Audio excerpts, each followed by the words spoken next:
बहुगण वतुड़ति संख्या में जो डति प्रत्यय किमा संख्या परिमाणे डति च का संख्या परिमाण में शाम, ये बहुवचन में ही होता है। कति शब्द बहुवचन में पूछेंगे ना, कति ब्राह्मणा, ऐसे नहीं होता है कि जैसे एक कति देवदत्तः कति ब्राह्मणो अस्ति, ऐसे नहीं होता है।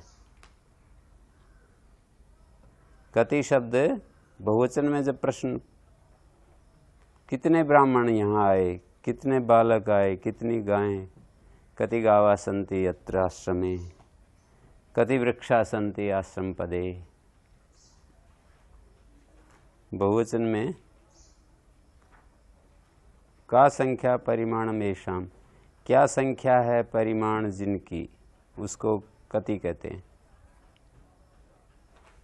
का संख्या परिमाणम येषाम ब्राह्मणानाम, का संख्या परिमाणम येषाम गवाम, का संख्या परिमाणम येषाम वृक्षाणाम, का संख्या परिमाणम येषाम छात्राणाम अध्यापकानाम, का संख्या परिमाणम येषाम जनानाम। बहुवचन में जब प्रश्न करते हैं तो ही ये कति शब्द बनता है, एक वचन द्विवचन में नहीं बनता। कति बालकौ ऐसा नहीं बनता।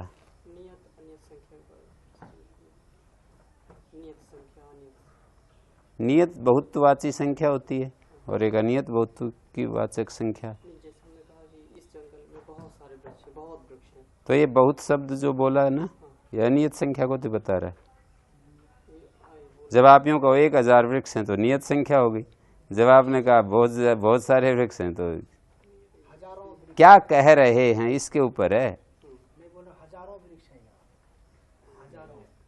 हाँ, तो हजारों में भी नियत ही है ना।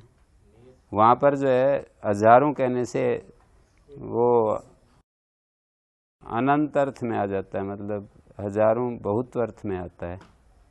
पर वहाँ जो है ना एक शेष हो रहा है, वहाँ सहस्रम च सहस्रम इति सहस्राणी सहस्राणी वृक्षाणी सन्ति। आपको पता है शतम शब्द एक वचन में ही होता है, पता है। एक और द्वि, एक शब्द हमेशा एक वचन में, द्वि शब्द द्विवचन में, त्रि और चतुर हमेशा पंच षट सप्त अष्ट नव सब बहुवचन में होते हैं और अष्टादश तक बहुवचन होता है। फिर एकोनविंशति एक वचन शुरू हो गया, एकोनविंशति से एक वचन शुरू हो गया, फिर आगे एक वचन चल पड़ा, शतम वगैरह हैं। सैकड़ों तो शतानी बोलेंगे, तो शतानी कहने से फिर अनियत बहुत हो गया। सहस्राणी कहने से फिर अनियत बहुत हो गया। सहस्त्रम कहने का मतलब है 1000, सहस्रे कहने का मतलब 2000, सहस्त्राणी कहने का मतलब 3000 से लेकर के आगे कितने भी हजार होंगे उनको सहस्त्राणी कहेंगे। सहस्त्रम नियत हो गया, सहस्रे ये भी नियत हो गया। सहस्रे मानी 2000, द्विसहस्त्रम का अर्थ होता है 1002, त्रिसहस्त्रम मानी 1003। जैसे शतम शब्द का अर्थ होता है 100, एक शतम, द्विशतम का अर्थ होता है 102, चतुशतम मानी 104, और 400 कहना है तो या तो शतानी कहो या चतुर्णाम शतम, गवाम शतम, चत्वारी शतानी ऐसा भी बोल सकते हो, अलग अलग। जैसे आपको 10,000 बता दें, 10 सहस्राणी ऐसा बोल दीजिए, अलग अलग लिखना पड़ेगा, मिला करके नहीं। जैसे 10 सहस्राणी, इसका अर्थ है 10,000, इसको मिला करके नहीं लिखते।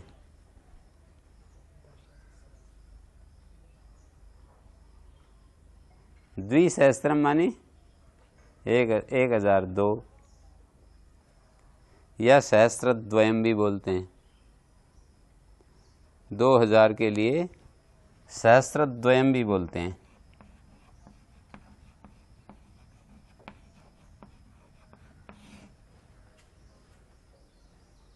इसका गुरुजी 1002 ऐसे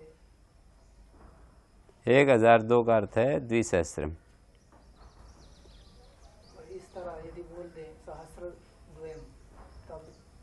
तब इसका अर्थ होता है 2000। इस तरह यदि आप बोल देंगे तो 2000 अर्थ निकलेगा। जैसे नियत संख्या में बोलना, जैसे 1000 लोग आए या 1,00,000 लोग आए तो ये नियत संख्या हो गई। और क्या? और जैसे बोले बहुत सारे लोग आए तो अनियत होगी। अब बोल दिया कि लाखों लोग आए तो भी अनियत होगी, वो भी अनियत हो जाएगी। मतलब वो निश्चित नहीं बताया ना। लाखों का मतलब लाख से ऊपर जितने भी हैं वो लाखों ही हो जाते हैं। जैसे बहुत सारे वृक्ष हैं तो वृक्ष तो गिन सकते हैं, बहुत सारे लाखों लोग आए तो उनको लोग गिन सकते हैं, तो ये नियत संख्या होगी। कहने में यदि आप नियत रूप से बता रहे हो, निश्चित रूप से बता रहे हो तो नियत है, और कहने में अनिश्चित रूप से बता रहे हो तो अनियत है। आप बहुत शब्द का प्रयोग करते हो, बहुत सारे वृक्ष हैं, तो काउंटेबल होते हुए भी वृक्ष काउंटेबल नाउन है, फिर भी आप कथन में बहुत सारे ऐसा कह रहे हो। बहवा वृक्ष है, ये बहुत सब संख्यावाची जो है उसमें है, अनियत बहुत्व का वाचक है। कथन में यदि आप ऐसे बता देते हैं ना 100 वृक्ष हैं तो नियत बहुत हो गया, 100 शब्द नियत बहुत का वाचक है। 115 पेड़ हैं तो ये 115 जो संख्या बोली है नियत बहुत को कह रही है। या मान लीजिए 1000 पेड़ हैं तो सहस्त्रम बोल दोगे आप। 900 पेड़ हैं तो 9 शतानी बोल देंगे। हाँ, 9 शतानी का क्या अर्थ होता है? ये मिला करके लिख दोगे ना जैसे, तो इसका अर्थ है नहीं 9 शतम, 109 है 9 शतम, और 9 शतानी लिखोगे तो 900 अर्थ हो जाएगा। ऐसा इनका अर्थ है। सहस्रद्वयम का मतलब 2000, 2 अवयव हैं जिसके उसको द्वयम कहते हैं। तो 1000 का एक ग्रुप, 1000 का एक ग्रुप, 2 अवयव हो गए ना। द्वयम का मतलब होता है 2 अवयव हैं जिसके। द्वितयम और द्वयम एक ही होता है। संख्याया अवयवे तयप एक सूत्र है। द्वित्रिभ्याम तयस्या यज्वा, द्वि और त्रि से परे तयप को अयच आदेश हो जाता है। द्वित्रिभ्याम तयस्या यज्वा विकल्प से अयच आदेश हो जाता है, अयच होकर के, और तयप को अयच आदेश, अयच का चय हलंत्यम और इको एणची मिला देंगे तो क्या बनेगा? द्वयम बन गए ना। और त्रि शब्द से तयप को एच हो जाएगा तो त्रयम बन जाएगा। द्वित्रिभ्याम तयस्या यज्वा।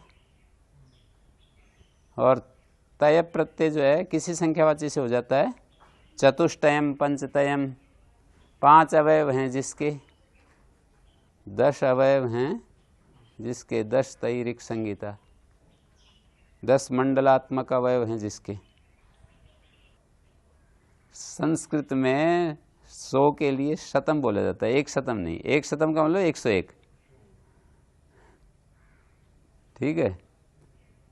हिंदी का लहजा अलग है, हिंदी में 101 कह देते हैं। क्या? 100 रुपये। हाँ, 100 रुपये भी कह देते हैं, 100 भी कह देते हैं। तो एक शतम नहीं कहते। ये संस्कृत में कहोगे तो फिर एकम शतम तो कह सकते हो आप अलग अलग। एक शतम कहते ही 101 अर्थ हो जाता है। एकम शतम का मतलब 100 रुपये। 1000 कहोगे तो एकम सहस्त्रम बोलोगे, और यदि एक सहस्त्र बोल दिया, एक सहस्त्रम, 1001 हो जाएगा। कैसे बोलते हैं संस्कृत में, बस इतना ही समझना है, और तो ज़्यादा झंझट की बात नहीं है कि इस बात को कैसे कहते हैं, इस बात को कैसे कहते हैं। संस्कृत में इतना ही समझना है। पंचविंशति शतम च, पंचविंशति शतम, 125 बोल रही है। पंचविंशति शतम च, ये एक तरीका कहने का, संख्याओं को कहने के लिए। जैसे 1125 ऐसा, सहस्रम पंचविंशति शतम च, पंचविंशति शतम का मतलब हो गया 125, विंशति शतम च सहस्त्रम पंचविंशति शतम च। और इसको दूसरे तरीके से यूँ भी कह देते हैं पंचविंशत्यधिकम सहस्त्रम। फिर इसको ऐसे बोलते हैं पंचविंशति शतानी। इसका अर्थ हो जाएगा, इसका क्या अर्थ हुआ, 2500 है। पंचविंशति शतानी 2500 अर्थ हो जाएगा। फिर इसको यहाँ विसर्ग लगाएंगे, यहाँ शतानी बोलेंगे, यहाँ बिना विसर्ग के नहीं लिखेंगे, मिला करके लिख दिया तो फिर दूसरा अर्थ हो जाएगा।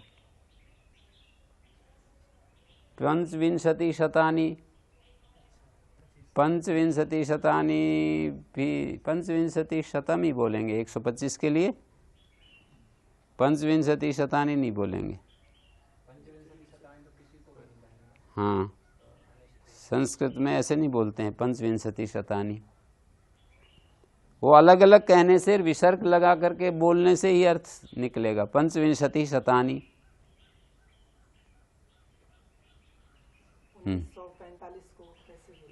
1945 को बोलेंगे एकोनविंशति शतानी। इसको दो मतलब कई ढंग से कह देते हैं, एकोनविंशति शतानी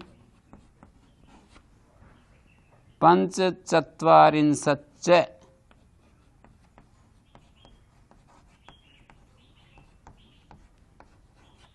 पंचचत्वारिंशच्च, ठीक है। नहीं, च तो लगाना पड़ेगा, ऊपर भी बताया था ना मैं। एकोनविंशति शतानी 1900, पंचचत्वारिंशच्च 45, 1945 हो गए हैं। 1945 पूछा ना, तो 1900 का तो एक विंशति शतानी पंचचत्वारिंशच्च 1,10,888 मान लीजिए कहें तो एकम लक्षम 10 सहस्राणी 8 शतानी 88 बहुत सरल है, मतलब बोलते चले जाओ वैसे ही। 1,88,999, तो 1 लाख या 10 लाख जो भी बोलना है, 1 लाख एकम लक्षम है 88,88 सहस्राणी, ठीक है। और 999 9शतानी 999 400 लाख। कोटि नाम चत्वारि लक्षाणी, बस ऐसे बोलेंगे।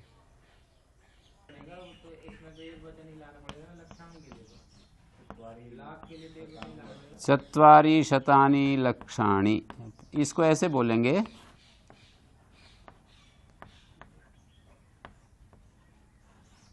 कोटि परिमितानां रूप्यकाणां चत्वारि शतानि लक्षाणी। हाँ चलो, इस पर काफ़ी विचार हो गया। तो नियत बहुत अनियत बहुत भी समझ में आ गया। कहने में यदि हम उन संख्याओं को निश्चित रूप से बताएं तो नियत बहुत, और अनिश्चित रूप से बताएं तो अनियत बहुत हो जाएंगे। का संख्या परिमाणम येषाम कति, किम शब्द से डति प्रत्यय होगा और डति का अति बचेगा, टी भाग का लोप हो जाएगा, कति बन गया ना। कति बालका कति गावः, इस तरह का प्रयोग हो गए। कति छात्रा बहुवचन में ही होता है।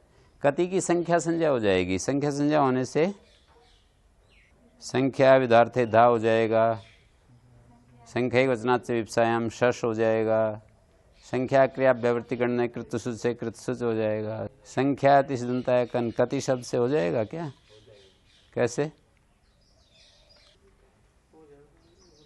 फिर ये ती अंत वाली, जैसे कति शब्द है तो ती अंत वाली का मना किया है, तो क्या मना नहीं होगा? यहाँ अतिशय अंताया कहा है ना, ती अंत वाली शत अंत वाली संख्या को छोड़कर, तो क्या मना हो जाएगा यहाँ?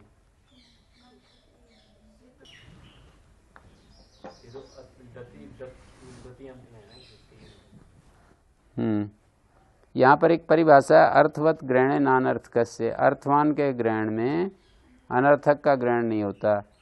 जो ती और शत यहाँ पर जो पढ़ा है, ती और शत, ये अर्थवान ती लिया गया है। अर्थवान ती कहाँ पर होता है? विंशति, षष्टि, सप्तति, अशीति, यहाँ अर्थवान ती लिया जाएगा। अर्थवान का मतलब सार्थक ती। प्रकृति और प्रत्यय दोनों का अपना अपना अर्थ होता है ना। पूरी की पूरी प्रकृति और पूरा का पूरा प्रत्यय अर्थवान है। प्रकृति का एक हिस्सा अनर्थक है, प्रत्यय का भी एक हिस्सा अनर्थक है, ऐसा कह रहे हैं। जैसे विंशति में ती सार्थक है, ती एक प्रत्यय है, पर डति का ती तो अनर्थक है।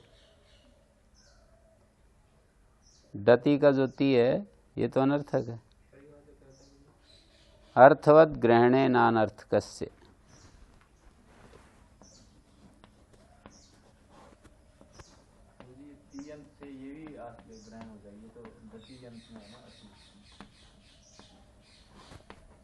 वही तो मैं बता रहा हूँ। अर्थवान का ग्रहण हो तो अनर्थक का ग्रहण नहीं होता। अति सार्थक है ना ये पूरा प्रत्यय, इसका एक ती हिस्सा अनर्थक है। मैं बताया कि प्रातिपदिक होता है, जैसे देव प्रातिपदिक है, मान लो देव धातु और अप्रत्यय, तो ये देव सार्थक है, इसका दे तो अनर्थक है ना। दे का कुछ अर्थ थोड़ी है, और देव में वह का कुछ अर्थ थोड़ी है। हर एक वर्ण का कोई अर्थ नहीं होता है। वर्ण के समुदाय मिलकर के जो एक प्रकृति बनी है, वो पूरी की पूरी प्रकृति सार्थक होती है। जैसे कहीं एक ही वर्ण वाला प्रत्यय हो तब तो वो सार्थक कह सकते हैं। जैसे अण प्रत्यय होता है, अण प्रत्यय होता है ना, अण का मतलब अण में न तो केवल प्रकृति में कुछ व्याकरण कार्य करने के लिए, कुछ अपने अंदर का काम करने के लिए एक योजना है। वो तो अनुबंध जो लगाए हैं प्रत्ययों के साथ या प्रकृति के साथ, वो तो अपने कुछ व्याकरण के कार्य करने की एक योजना बनाई है, उस अर्थ से कुछ लेना देना नहीं है। अनुबंधों का अर्थ से थोड़ी है, वो तो व्याकरण के कुछ काम करने के लिए है कि भाई ऐसा प्रत्यय, एक संकेत बनाया है कि ऐसा प्रत्यय परे हो तो ये परिवर्तन हो जाता है। मूलतः अप्रत्यय है। अब अप्रत्यय तो सार्थक है, ठीक है, एक अक्षर वाला।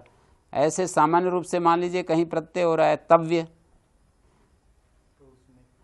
त एक एक अक्षर का कोई अर्थ नहीं है। वर्ण समुदाय हो ना प्रत्यय, वर्ण समुदायात्मक प्रत्यय हो तो वर्ण समुदाय ही सार्थक होगा। जैसे डति प्रत्यय अति है ना, 3 अक्षर हैं अ त ई, तो वर्णों का समुदाय, 3 अक्षरों का समुदाय है, तो ये पूरा का पूरा सार्थक है। इसके एक एक अवयव को लेकर के देखोगे तो वो अति में से अ को अलग कर दिया, ती को अलग कर दिया, और फिर देखने लगे तो फिर अनर्थक बोला जाएगा कि अति का ती अनर्थक है। अति पूरे का पूरा जो है इसका कुछ अर्थ है, और अति के ती का कुछ अर्थ पूछें तो कुछ नहीं है, ऐसे कहेंगे। लोप होने के बाद जो शब्द बचता है आखिरी अकेला, उसका तो अर्थ रहेगा। तो अति तो बचा, ड का लोप कर दिया, अति बचा। अब इस अति का तो अर्थ है, मैं बोल रहा हूं, पर अति शब्द में से ई का क्या अर्थ है, कोई पूछे तय का क्या अर्थ है, अ का क्या अर्थ है, तो अ का, ई का, तय का कुछ भी अर्थ नहीं है। ये बात बता रहा हूं।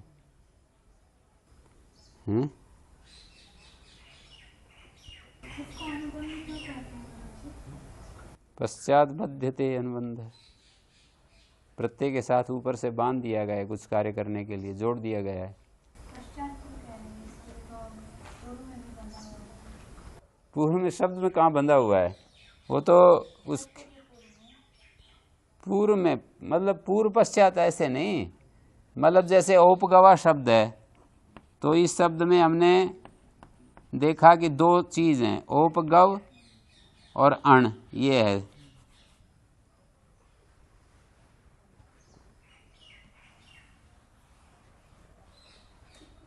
औपगव ये तो प्रकृति हो गई और ये प्रत्यय हो गया। तो ये जो है ये प्रत्यय, इसके बाद में अप्रत्यय को शब्द में देखा पाणिनि ने और बांध दिया फिर हृणय इसके साथ, तो बाद में ही तो हुआ। पाणिनि ने शब्द में पहले प्रत्ययों की कल्पना की है ना, और बाद में फिर उन प्रत्ययों के साथ अनुबंध भी जोड़ दिए। कर्तव्य जैसे तो कर और तव्य, तो यहाँ कर जो है धातु है, पर इसमें बाद में का मतलब धातु की कल्पना की कि भाई कर भाग धातु है, पर इसको व्याकरण की दृष्टि से रखा तो बाद में तो जोड़ दिया डू और ये। प्रत्यय में आगे पीछे नहीं देखेंगे कि अनुबंध आगे या पीछे। हाँ, प्रत्यय शब्द स्वरूप में नहीं, शब्द जो होते हैं उनमें प्रकृति प्रत्यय की कल्पना की है ना पाणिनि ने पहले। वो कल्पना किस आधार पर की, उसका आधार क्या है? धातु और प्रत्यय के आधार। धातु और प्रत्यय, प्रकृति और प्रत्यय की कल्पना की, ऐसे ही सोच लिया कि ये तो प्रकृति और ये प्रत्यय है। अन्वय व्यतिरेक से इसका निर्धारण किया कि ये प्रकृति है ये प्रत्यय है।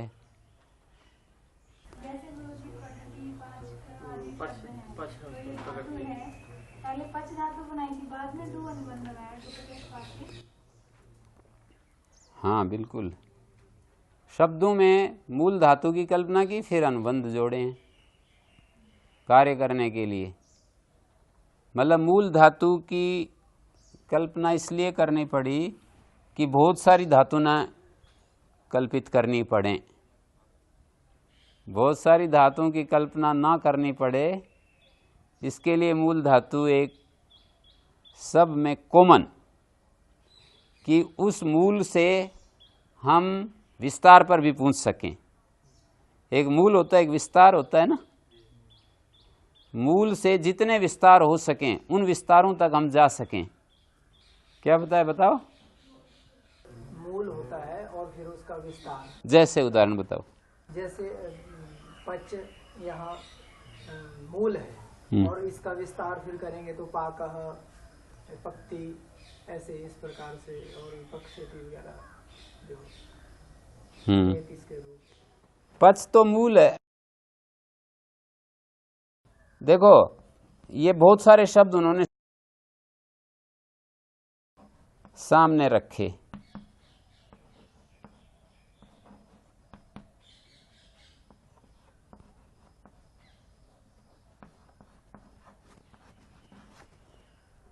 है ना? ठीक है, 4 शब्द हो गए। इन सब में कॉमन एक छांटा कि भाई एक कॉमन कल्पना कर लेते हैं और फिर इन चारों तक पहुंचा देंगे।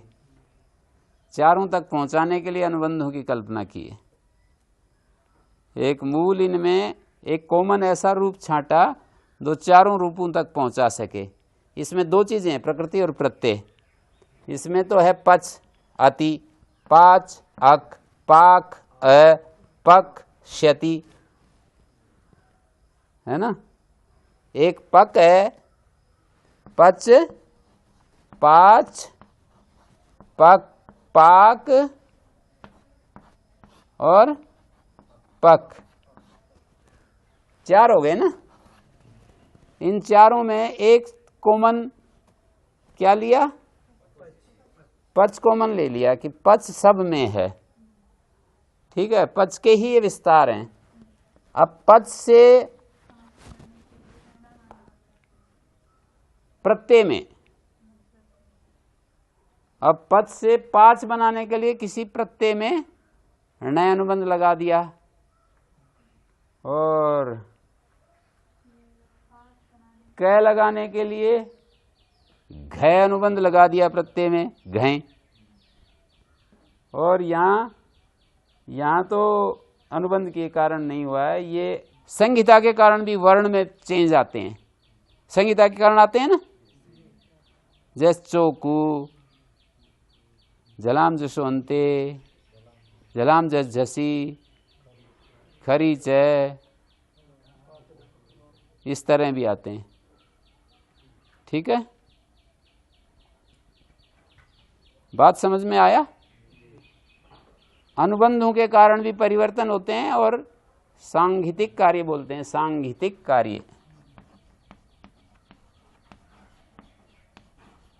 ये सांगीतिक शब्द, समास शब्द, कृत प्रत्यांत, तद्धित प्रत्यांत, कौन सा है ये जो इक जुड़ रहा है ना, ठस्से का, ठ प्रत्यय तद्धित होता है, तो उसमें जो अनुबंध जोड़ा है ना कै, अब ये आदि अच को वृद्धि परिवर्तन करने के लिए जोड़ा है।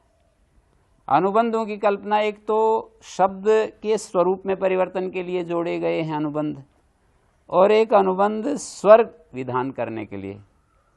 एक अनुबंध स्वर के लिए, एक शब्द के स्वरूप में परिवर्तन करने के लिए। दो प्रयोजन है अनुबंधों के, तीसरा प्रयोजन नहीं मिलेगा। कोई कहे कि कहीं संप्रसारण करने के लिए भी तो अनुबंध जोड़े तो वो तो शब्द के स्वरूप के अंतर्गत आ गया। कोई कहे वृद्धि निषेध करने के लिए जोड़े तो शब्द के स्वरूप में परिवर्तन के लिए हो गया। कोई कहे वृद्धि गुण करने के लिए अनुबंध जोड़े तो शब्द के स्वरूप में परिवर्तन के लिए हो गया। तो ये अनुबंध जो हैं दो ही प्रयोजन से जोड़े हैं, या तो शब्द के स्वरूप में परिवर्तन कर रहे हैं या शब्द के परिवर्तन होने वाले परिवर्तन में रुकावट डालने के लिए भी अनुबंध लगाते हैं। कोई एक ऐसा नियम बना दिया कि जिससे शब्द के स्वरूप में परिवर्तन होने जा रहा है और कहीं एक विशेष स्थल में वो परिवर्तन नहीं चाहते हैं, तो ऐसा अनुबंध डाल देंगे कि जिससे वो रुकावट लग जाए। तो ये सारी रुकावट हो या उसमें परिवर्तन हो तो शब्द के स्वरूप से संबंधित हो गए अनुबंध। मतलब शब्द के स्वरूप में ही, मान लीजिए किसी एक नियम के बनाने से परिवर्तन आ रहा है, किसी एक शब्द एक नियम के बनाने से परिवर्तन आ रहा है, फिर उसको रोकना चाहते हैं, है ना। सामान्य नियम एक बनाएंगे ना, तो उस सामान्य नियम से उसमें परिवर्तन आ रहा है।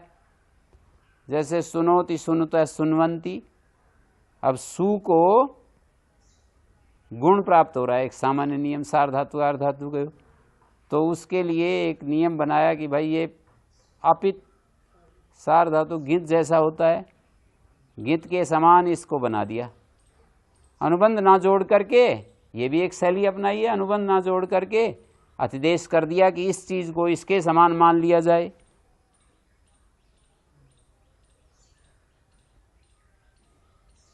ये बहुत पहले परंपरा से धीरे धीरे, जैसे विज्ञान के आविष्कार होते हैं ना बहुत क्रमिक काल में, एकदम सारे आविष्कार एक ही दिमाग में थोड़ी आते हैं, तो ऐसे ही व्याकरण का भी क्रमिक विकास हुआ है। तब पाणिनि, पहली बार ही पाणिनि ने ये सारा खड़ा कर दिया, ऐसा नहीं, उनसे पहले भी जो कुछ चल रहे थे उनमें अमेंडमेंट बोलते हैं ना, सुधार करते रहते हैं, तो सुधार करते करते ये परिष्कृत रूप आया। और इतना सशक्त था ये कि इसके बाद ज़रूरत नहीं पड़ी और सुधार की। थोड़ी पड़ी, जैसे कात्यायन ने किया है कुछ, पतंजलि ने उसके बारे में कुछ उठाया है, पर पतंजलि और कात्यायन के बाद तो कुछ इतना स्थिर हो गया, कितना हजारों साल हो गए, तब भी इसमें परिवर्तन, इन नियमों को बदलने की जरूरत नहीं पड़ी। पाणिनि ने व्याख्या नहीं की होगी जरूर, बोलेंगे पठन पाठन के माध्यम से मिल रहा है ना। जैसे उन्होंने अपने शिष्यों को पढ़ाया तो वो बताया उन्होंने उनको, यहाँ इसकी अनुवृत्ति जारी है, ऐसा अर्थ है, ऐसा है, जो कुछ मैं पढ़ा रहा हूँ ऐसे उन्होंने भी पढ़ा दिया। तो पठन पाठन के माध्यम से वो चलती हुई आ रही है वो व्याख्या।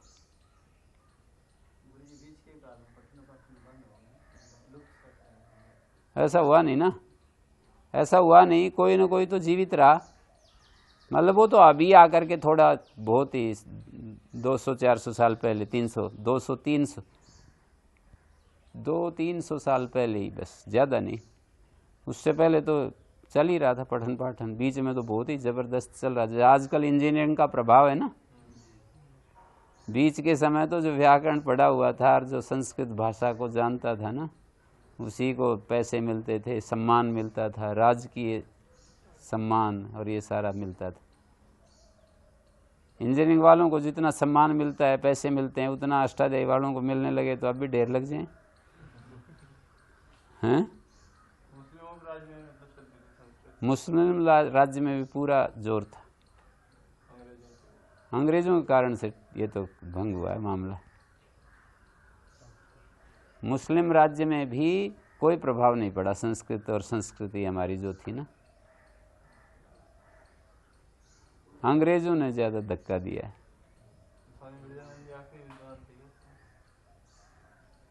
नहीं ऐसी नहीं, बीच में चल रहे थे।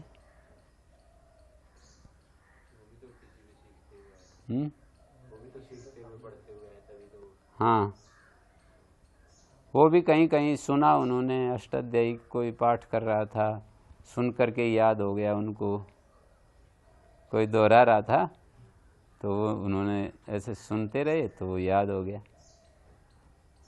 दूसरा कोई सुन रहा था, मतलब ऐसे नहीं उनको याद कराया, दूसरा कोई पाठ कर रहा था और उन्होंने याद कर लिया, उसके पाठ करने से ही पूरी कर ली। एक बार रोज पारायण करता रहा, रोज करता होगा। और महावास भी पढ़ाते थे ऐसे बिना पुस्तक के, वो तो याद करते थे उस समय भी। 82-83 साल की उम्र में पहले सुन लेते थे ऐसे बैठ करके, वो पूरा याद हो जाता था, फिर वो पढ़ा देते थे। हैं? प्रकृति प्रत्यय का जो विभाग किया है ना, वो किस आधार पर? अन्वय व्यतिरेक के द्वारा। मानी जहाँ वो चीज़ समान रूप से उस अर्थ में ही आ रही है, इसको अन्वय कहते हैं, और वो बदल दें तो अर्थ बदल जाता है। जैसे अति की जगह यहाँ पठ ला देते हैं तो पच के साथ पठती, अति का क्या क्या अर्थ है बताना जरा।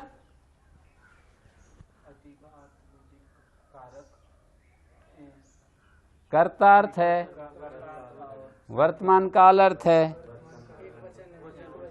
काल तो चलो संशय है, काल तो इस धातु के साथ भी जोड़ देते हैं, पर निश्चित रूप से जहाँ निर्भ्रांत रूप से एक ही बात है, कर्ता है, वचन है और पुरुष।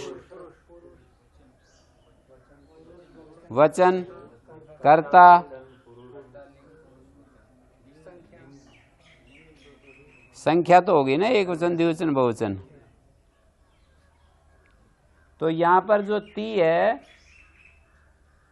ती क्या अति समझ लीजिए, तो जो अति है इसको तो रखते हैं और पच की जगह पठ ले आते हैं, तो वो कर्ता और वो जो संख्या और पुरुष वो तो बराबर बने रहते हैं, ये अन्वय बराबर बने रहते हैं। और पच धातु का जो अर्थ था ना वो निकल जाता है, आ क्या जाता है? पठ का अर्थ आ जाता है।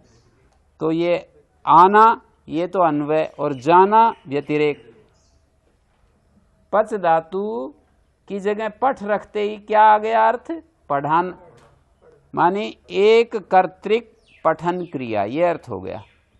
वर्तमान कालिक देवदत्त अभिन्न, वर्तमान कालिक देवदत्ता अभिन्न कर्तृक पठन क्रिया या पचन क्रिया। वर्तमान काल में होने वाली देवदत्त से अभिन्न कर्ता वाली पचन क्रिया, माने देवदत्त ही करता है जिसका, ऐसी पचन क्रिया, ऐसी पठन क्रिया। तो ये अन्वय व्यतिरेक हो जाता है इस तरह से कि जिसके जाने से वो अर्थ भी चला जाए, जैसे पच के जाने से पच के साथ अर्थ भी निकल गया, ये व्यतिरेक हो गया। और पठ के आने से पठ का अर्थ आ गया, पठ का अर्थ आ गया ना। इन सब जगह पठती, पाठ के पाठ है, पठिष्यति हैं, तो ऐसा जब बोलने से प्रत्यय तो वही हैं। अब हमने वो ले आए, पठ ले आए, तो पढ़ता है या पढ़ाने वाला, पढ़ाना अर्थ आ गया यहाँ पर, है ना। तो इस तरह से इसको, अब जैसे अक है, अक के जाने से अ ले आए, तो अकार्थ कर्तार्थ भी निकल गया, और अल आए तो वो जो अर्थ है। अब इसका अर्थ भाव ये कैसे निर्धारण किया? अन्वय व्यतिरेक के द्वारा। कैसे अन्वय व्यतिरेक? अ का अर्थ भाव ये कैसे किया बताना? वो शब्द लिए जैसे पाठ है, याग है, त्याग, राग, इस तरह से अ जो दिखाई दे रहा है ना, तो ये अ यहां भी वही अर्थ है, यहां भी वही अर्थ है। यहीं पढ़ना, यजन, त्याग, राग, क्रियारूप जो अर्थ है ना, ये अ आने से सब जगह ऐसा अर्थ होता है, ऐसा उन्होंने देखा। ये परिभाषा समझ में आई? अर्थवत ग्रहण अनर्थ कैसे? अर्थवान के ग्रहण में अनर्थक का ग्रहण नहीं होता है। ती के ग्रहण में डति का ग्रहण नहीं होगा। ती का निषेध किया है तो डति का निषेध नहीं होगा, ये बताना चाह रहा था। ती और शत अंत वाली संख्या ऐसा कहा है ना, छोड़कर, तो ती अंत वाली संख्या को छुड़वाया, शत अंत वाली संख्या को छुड़वाया, तो इससे कति को नहीं छोड़ेंगे। कति में भी ती अंत में है, क्यों नहीं छोड़ेंगे? क्यों भाई? कति में भी तो ती अंत है, तो संख्या आती से दंताया कन, ती अंत वाली संख्या को छोड़कर कन होता है, तो यहां पर कन करने में इसको छुड़वाया क्यों नहीं? संख्या आती से दंताया कन में ये कहा है ती अंत वाली संख्या को छोड़कर और शत अंत वाली संख्या को छोड़कर कन होता है, फिर भी यहां कन हो रहा है, क्यों? विंसति होता तब तो छूट जाता, कति में नहीं छूटेगा, क्योंकि ती कहने से अति नहीं लिया जाएगा। कति में जो ती और कति में जो अति अलग अलग चीजें। ती जो है वह अनर्थक है, कति में जो ती है वो अनर्थक है, सार्थक ती लिया है। संख्याति सदंताया कन में जो ती लिया है वो सार्थक ती लिया है। सार्थक ती लेने से अनर्थक ती नहीं पकड़ेंगे। ये कैसे जानेंगे सार्थक लिया है? जीवन चरित्र पढ़ने से पता लग जाता है कि कौन से महापुरुष ने कहाँ पर जो है व्याख्यान दिया था, कहाँ पर तपस्या की थी।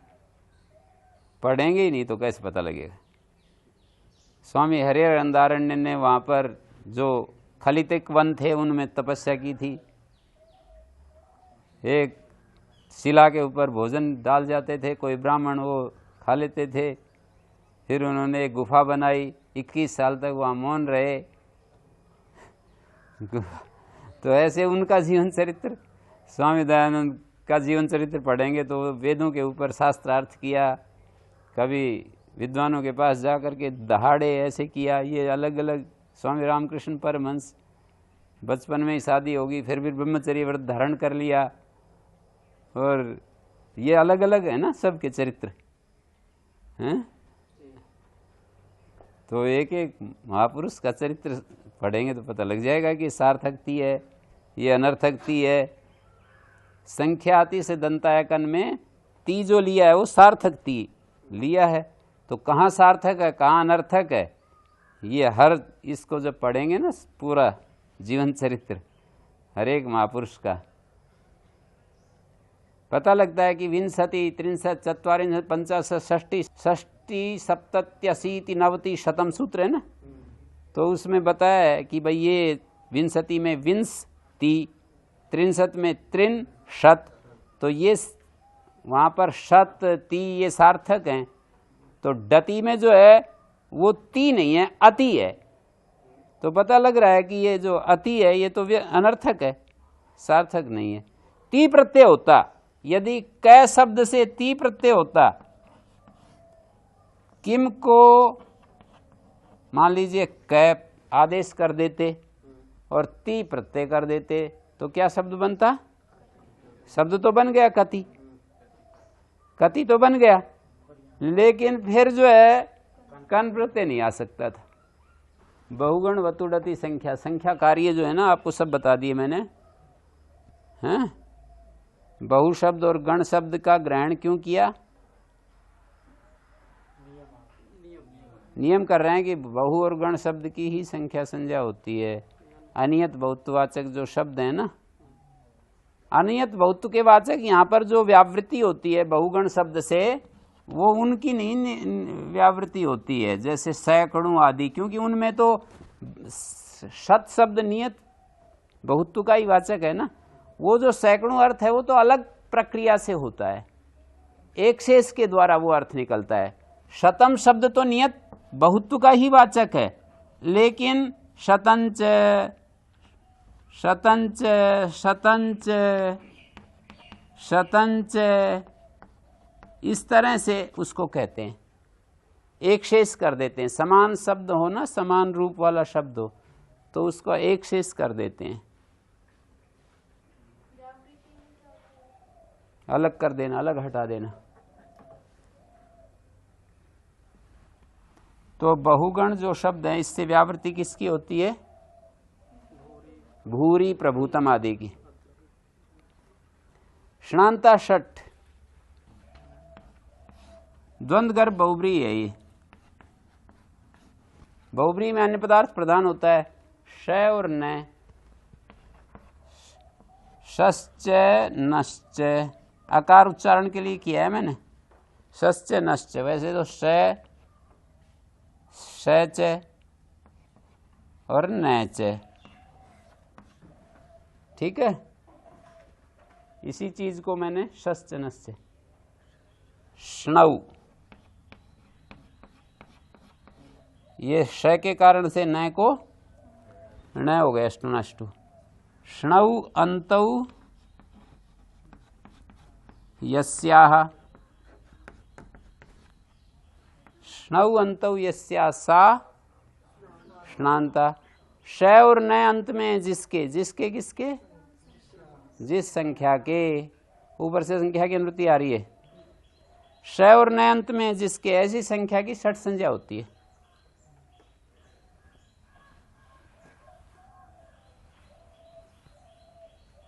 जैसे पंचन, षष, सप्तन, अष्टन, नवन और दसन, इनकी षट संज्ञा हो जाएगी।